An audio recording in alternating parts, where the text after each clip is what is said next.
Hey there, I'm Cyan Orange. Welcome to One Album, One Week, the series where I listen to one album every week and share my thoughts, impressions, and discoveries. This week I listened to Eyes Like the Sky by King Gizzard and the Lizard Wizard, and here's what I thought. Going into this album, I knew it wasn't going to be your standard rock record. It's often described as a Western audiobook set to music, so I was ready for something very different from 12 Bar Brews. It's the band's second studio album, released on February 22nd, 2013, and it's only about 28 minutes long. Every track continues the story from the last, with narration carrying the plot over sparse Western-inspired instrumental backdrops. Honestly, I was curious to see if I'd enjoy it as an album, even though it's more like a narrated short story with music. While I was listening, here's what I was thinking, starting off with our first track, Eyes Like the Sky. Yavapai, call him. Eyes like the sky.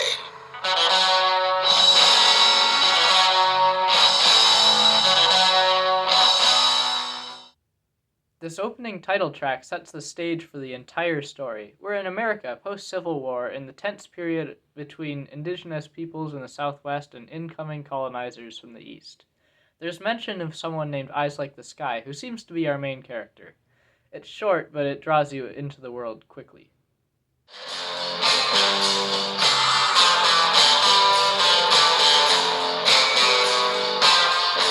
Going into the second track, Year of Our Lord. Marked as Chapter 1, this one kicks off with a nice guitar solo before the narration begins. It's June 12, 1854, and plans for a raid are underway. At this point, I was more invested in the plot than the music itself, because it really feels like you're listening to an audiobook.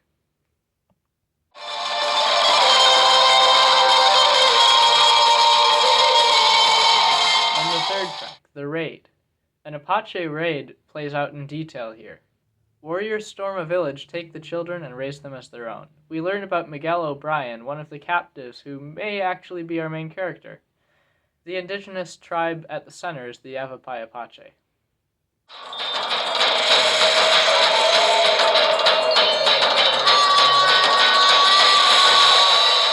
In the fourth track, we start Chapter 2. Miguel is now adapting to the Yavapai Apache way of life and is given the name Eyes Like the Sky. The track's rhythm and pacing make it one I could imagine running to. The title fits perfectly.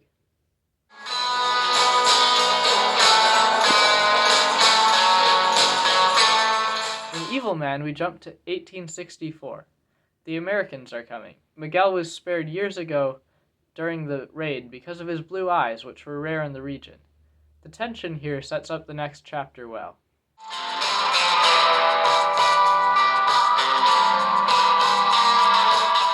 The next chapter being Chapter 3, Fort Whipple. Miguel is now in Fort Whipple, and he is renamed Jebson O'Brien by the American soldiers, though they call him Blue for both his eye color and his sad demeanor. The identity shifts add a lot of depth to his character.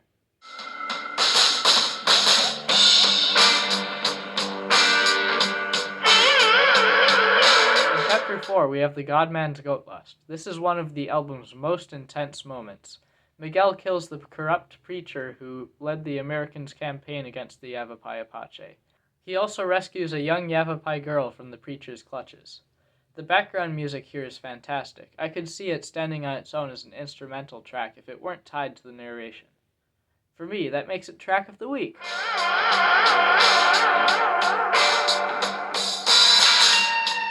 After a week, they relaxed more as they entered Apache area. Chapter 5, we have The Killing Ground. Eyes Like the Sky and the young Yavapai girl travel across the desert for 5 days, eventually stumbling upon a killing ground filled with dead Americans, victims of other Americans disguised as Apache. The imagery is vivid and even somewhat grim. How do you catch dust in the wind? The young man saw the way they were In Chapter 6, we go to Dust in the Wind. Tragedy strikes when the girl is killed.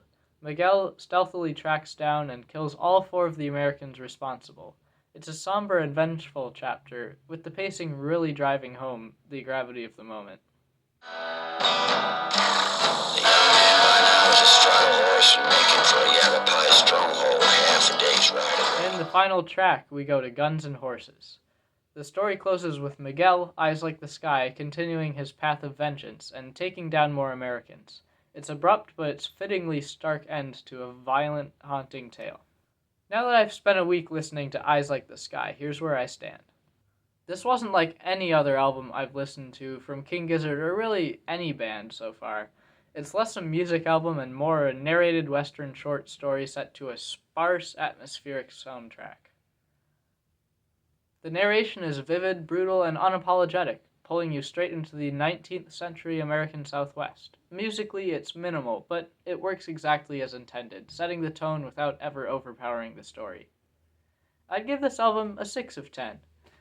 I think it's bold and I respect how unique it is, but it's not something I'd spin casually for the music alone.